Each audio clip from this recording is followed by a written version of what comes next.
mundo de imposto errado ainda por cima, do jeito que eu sou. 10h44. Auto Esporte na CBN. Carro e moto. Com Bruno Silva, pilotando bem Bruno Silva, cientista político. 1º de abril, né, gente? E a pegadinha aqui do nosso operador. Não podia faltar. A gente tentou manter a seriedade desse programa, Bruno Silva. A gente não consegue mesmo. Então, já entregamos pra Deus já. Espero que você esteja pilotando bem aí no seu veículo. Muito bom dia, gente. Muito bom dia, Sandra, Felipe Pereira, né? Bom dia, Daniel, todos os nossos queridos ouvintes também, né? Que figura, 1º de abril, como eu tô sempre dentro do carro, porque eu tô sempre andando em algum lugar, né? Tá certo, faz parte. Adorei a brincadeira, adorei. Aprovado. Ô, Bruno, o nosso assunto de hoje é o seguinte: como a aquaplanagem pode prejudicar a direção do seu veículo? Rapaz, você sabe que eu já peguei cada chuva, inclusive em Campinas, né? Meu Deus do céu, né? Tem que parar ali. Uma vez eu peguei uma aguaceira, cara, na Norte Sul. Jesus, gente. É que foi a meio por hora, né? Assim, para-brisa aí, né? Com o limpador, tá tudo certinho, né? Já fez a revisão do seu carro? É que hoje em dia, felizmente, os carros mais novos, né, pelo menos, né, os carros mais novos têm o desembaçador e tal, né, mas eu lembro de alguns carros mais antigos, como que meu avô tinha, por exemplo, que você tinha que vir com o paninho junto, lembra? Pra ir desembaçando, assim, você tinha geralmente um paninho ali já no porta-luva pra poder ajudar em dias como esse. Dica, passa um pouco de detergente no pano, que aí ajuda. Aí, tá vendo? É aí que você percebe a referência do pessoal, né? A idade, né? Tá entregando, né? Eu terceirizo essa também. Você terceiriza essa também? Prefiro não arriscar, né? Deixar o negócio encebado ali. Vamos... Muito bom. A Sandra foi a melhor cereja do bolo. Ô, Bruno, mas a gente tem que retomar aqui a nossa comunicação fiel ao noticiário político também, né? E retomando também o assunto que estava na pauta da sessão da Câmara de ontem, né? Um dos projetos de destinação de áreas para educação e saúde, e surpreendeu a união de oposição e base na aprovação. Lucas Nery esteve lá, conta pra gente. A Câmara Municipal de Campinas aprovou em primeira discussão um projeto de lei que destina áreas do loteamento Village Campinas para a construção de unidades educacionais e de saúde. A proposta enviada pelo Executivo teve apoio unânime dos vereadores presentes na sessão desta segunda-feira, incluindo parlamentares da oposição. Segundo a Prefeitura, a medida é necessária para regularizar a área já prevista em uma lei complementar de 2022 para uma unidade educacional, além de viabilizar a construção do Centro de Saúde Village, contemplado no programa federal Novo PAC Saúde. O líder do governo na Câmara, o vereador Paulo Haddad, do PSD, destacou a importância do projeto. Isso reflete o sentimento dos vereadores, os vereadores preocupados com as principais causas, né, da nossa sociedade, saúde, educação, transporte, e quando nós nos deparamos com um projeto que é um anseio, uma reivindicação antiga da população, sendo trazido à baia, sendo trazido à discussão, para que a gente possa desafetar uma área, para que essa área possa receber dois instrumentos importantes da administração pública. Uma escola é fundamental e também uma unidade básica de saúde ali na região do Village, região de Barão Geraldo.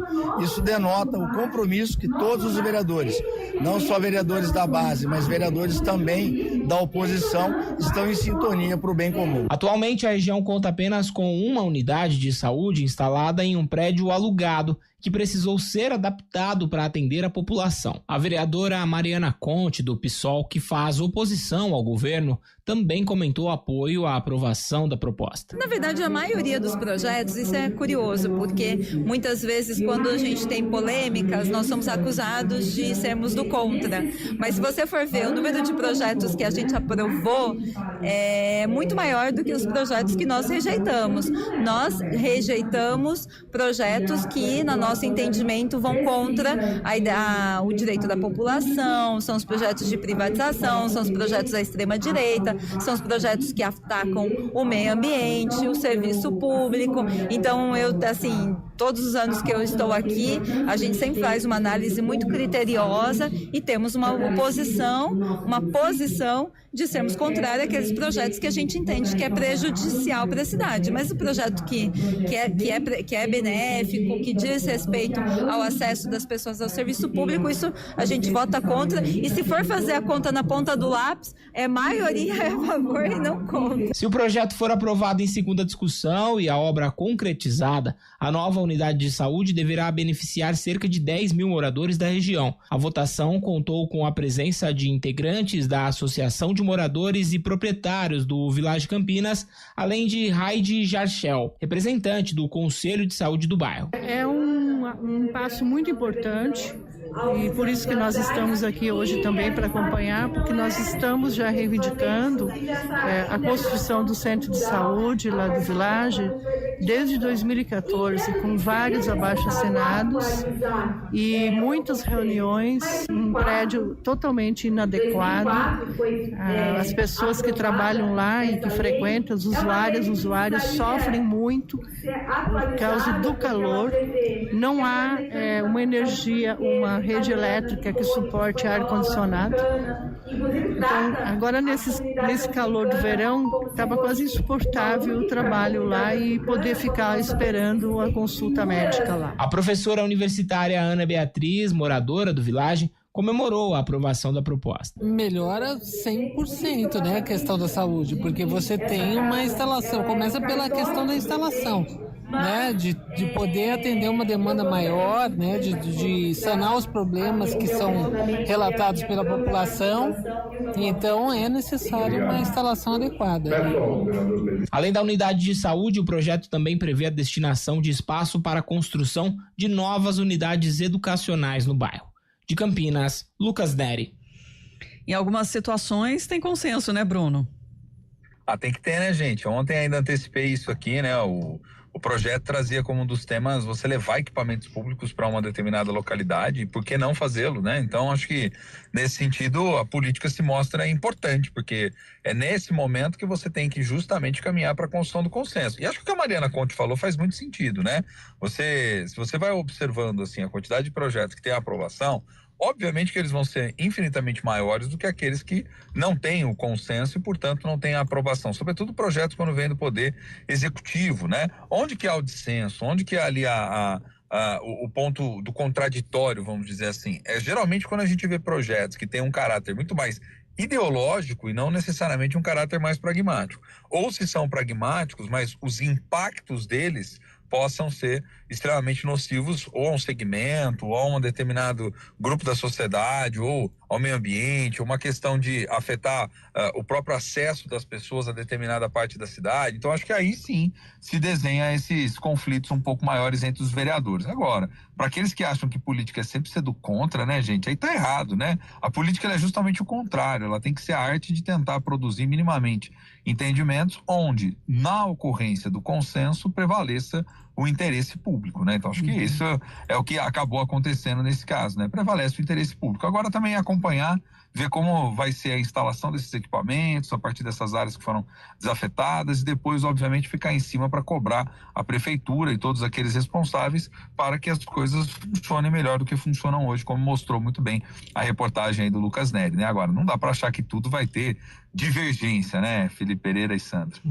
Ô Bruno, agora é interessante também a gente pensar nessas infraestruturas, né, nos novos bairros que acabam surgindo, né? Sim. A gente sabe que tem um incentivo, por exemplo, para a construção de casas populares que acabam abrigando milhares até de famílias, né, numa região, e se pensa nisso, né, de garantir moradia, mas essa estrutura também no entorno, né? Às vezes as construtoras garantem o viário, ou nem sempre, né, pelo que a gente acompanha diariamente aqui no trânsito, mas é isso, né, de ter a unidade de saúde, de ter escola, né, para atender essa população. Aí tem que manter a observância do plano diretor, né, Sandra? Que é aquilo que a gente sempre fala, o plano diretor ele é fundamental nesse sentido, né? Porque ele já o próprio nome diz, né? Ele vai dirigir, ele vai guiar, ele vai mostrar o que é preciso ser feito, sobretudo naqueles que são os novos bairros, né? E por vezes, se há algum tipo de problema nesse sentido, previamente o legislativo tem que fazer essa análise e essa fiscalização, né? Então, por exemplo, você tem um determinado bairro que vai surgindo, e aí já tem ali construtoras fazendo as casas, tem além do elemento, por vezes, de moradias populares, tem também a própria especulação imobiliária, né? Que é da dinâmica do mercado, que vai levando para lugares mais distantes dos grandes centros. Então, isso exige, obviamente, já contrapartidas prévias da prefeitura para você poder realizar essa história toda. Aí é um tipo de debate que tem que vir no legislativo, quando já da autorização dessas novas áreas, dos loteamentos e assim por diante, né? Então, penso que olhar sempre para esse plano diretor, atualizá-lo quando necessário e manter o diálogo, inclusive, com a sociedade é importante, porque é nessa hora que a gente se lembra de algo fundamental,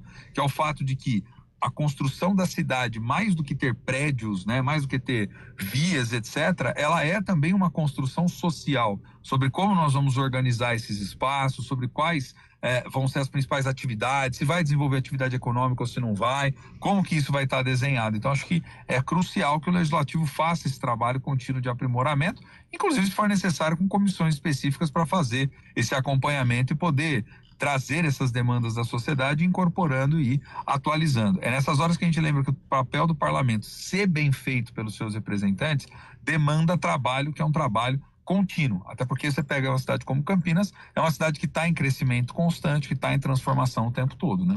Isso. Ô Bruno, e a gente antecipa aqui para os nossos ouvintes audiências públicas que vão acontecer amanhã na Câmara para debater projetos que foram apresentados pelo Poder Executivo. Um deles é o plano de carreira da Guarda Municipal e o outro é a criação de cargos de agente de educação infantil. E aí essa provocação de debate é apresentado por meio de comissão de Constituição e Legalidade. É necessário, é protocolar? O que você considera, Bruno? Eu acho que é importante ainda mais se tratando de plano de carreira, né, de um segmento como a Guarda, que recentemente tem passado por tantas mudanças, né, Sandra? Depois da decisão lá do Supremo Tribunal Federal, teve muita coisa que ficou confusa, teve muito prefeito encaminhando projeto que depois deu margem para inconstitucionalidade. Então, nesse caso, como você está mexendo em algo que é algo interno, do plano de carreiras, do que vai mudar, se lá na frente tem uma perspectiva diferente, se não vai ter... tem que ter a ver também com questões relacionadas a treinamento, porque não é só pensar o plano de carreira pelo plano de carreira, precisa entender de uma maneira mais adequada, vamos dizer assim, né? Essas novas funções, essas novas responsabilidades, se muda alguma coisa ou se na prática não está mudando, até para você poder pensar a estruturação desse plano de carreira e, consequentemente, os cargos que você vai ter na corporação. Porque, de repente, os vereadores, né, o Poder Executivo tem chegado à conclusão de que é preciso reorganizar isso tudo frente às novas demandas. Então, tem que deixar isso claro no debate para a sociedade. Então, eu penso que é fundamental, sim. É fundamental ter representantes da Guarda, é fundamental ter segmentos da sociedade civil preocupados com a segurança, preocupados, inclusive, com eventuais excessos que possam acontecer se essa guarda não for bem treinada diante dessa lógica agora do policiamento ostensivo que eles também fazem. Então eu particularmente acho esse um assunto importantíssimo. O outro assunto, que é um assunto relacionado à educação, cá entre nós, é o grande gargalo, né? Você olha hoje para as escolas de maneira geral nos municípios, onde está um dos maiores gargalos? No suporte educacional. Tem a ver, sim, com ter professores, com fazer as remunerações adequadas, ter também ali nessa área um plano de carreira que seja um plano significativo, de valorização desse trabalho docente, de equipar essas salas de aula, mas tem um drama anterior, que é o drama do suporte da escola, né, gente? Que a gente não pode esquecer, né? E quantas vezes começa ano escolar, Felipe, Sandra, ouvintes, e não tem ali todo o suporte necessário para poder dar conta de cuidar das crianças, dos jovens, dos adolescentes. Então, temas importantíssimos, né? Dessa vez, hein, Felipe Pereira? A Câmara está trazendo assuntos que pelo menos são assuntos importantes para a municipalidade, desde que isso não fique só no falatório, né? Se gere algum tipo de ação ali direcionada, se gera algum tipo de sugestão, de projeto ou algo nesse sentido. E isso que a sessão não é nem hoje, então não é mentira, não. Foi pegadinha hoje, né? Foi em homenagem ao dia 1º, só então. para quebrar a gente. Ô Bruno, só para complementar aqui, né, o curioso que nessa adequação da legislação municipal em relação aos candidatos que querem ingressar na Guarda Municipal, né, que eles vão discutir amanhã, é sobre a altura mínima dos candidatos. né, de 1,60 para 1,55 para mulheres, isso, e de 1,70 para 1,60 no caso dos homens. E a proposição em relação aos agentes da educação infantil é para a criação de 500 cargos. Então é isso, Legal, né? então. Um apoio necessário. Suprindo a demanda, né? A gente espera que não fique só na discussão da altura, obviamente, né, gente? Essa é uma regulamentação aí que está prevista diante das mudanças na interpretação do Supremo Tribunal Federal, que está agregando também aqueles que são mais baixos, né, Felipe Pereira? Que bom, né? Ah, não é Felipe Pereira. Não é Felipe Pereira. Que história é essa?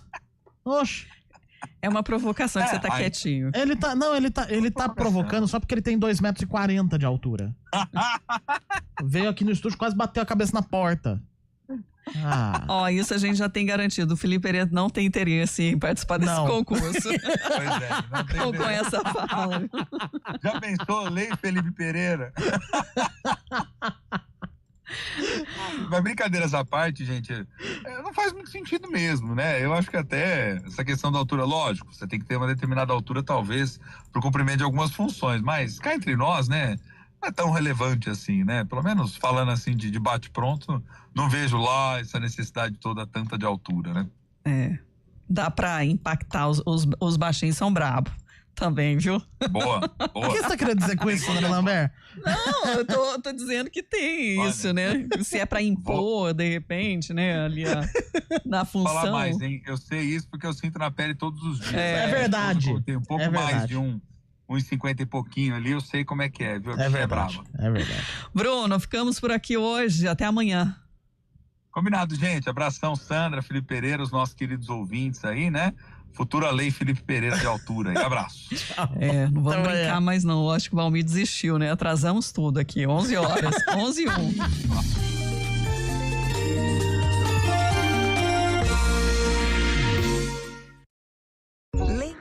Agosto é o mês mais crítico do período de estiagem, com mais riscos de queimadas. O ar está seco há meses e os ventos ajudam a espalhar o fogo. Por isso, redobre os cuidados. Não descarte lixo em lugares impróprios nem ponha fogo nele. Jamais limpe terrenos com fogo e tenha atenção com as bitucas de cigarro. Com a cooperação de todos, evitamos tragédias. Ligue para o 193 e ajude.